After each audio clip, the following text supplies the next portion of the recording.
Yooyyaa jaalqiya jalqaba irratti eebba kana laalchisee akka waraana gameessa oboo zoonii kibbaatitti haala eebba kanaa maal jettame? Haalli eebba keenyaa kuni baay'ee nama gammachiisa. Baay'ee immoo diina dallansiisa.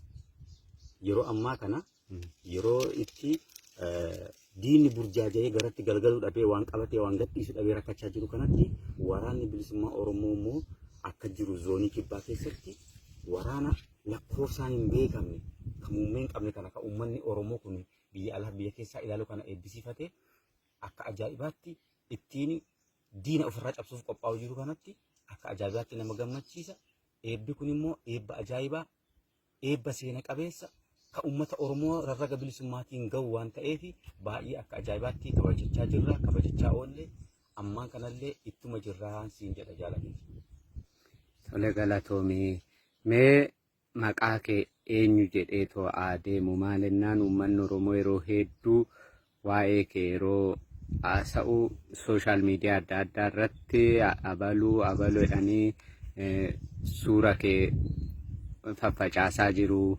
Kaan akka diinummaatti haa ta'u akka firummaatti haa ta'u maqaa kee karaa adda addaatiin kaasaa jiru waan ta'eef ofuma keetii mee of ibsime. Egaa dhuguma ani maqaan koo Jaalqaanqee Boruu Hundeeti. Ani Jaalqaanqee Boruu Hundee waraana bilisummaa Oromoo zoonii kibbaati. Dhaloonni koo giddu galeessa.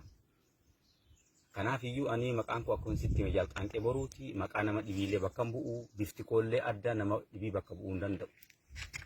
Yeroo baay'ee immoo firoota haa ta'uu hin beeku, diinota haa ta'uu hin beeku, maqaa kiyyatti nama dhibiitti fayyadamanii jijjiiraniitu kaan suuraa koo ol galagalchee, kaan immoo gadi galagalchee, kaan immoo akka dhibii godhee kaasaa jira.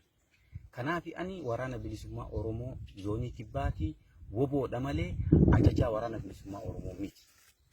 Maaliif namni guddoo dogongoraa jira. Diinota itti fayyadamaa ta'u,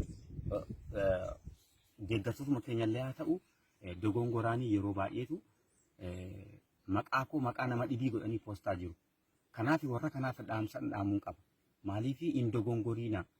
Jaalqaanqee Boruu jechuun naa.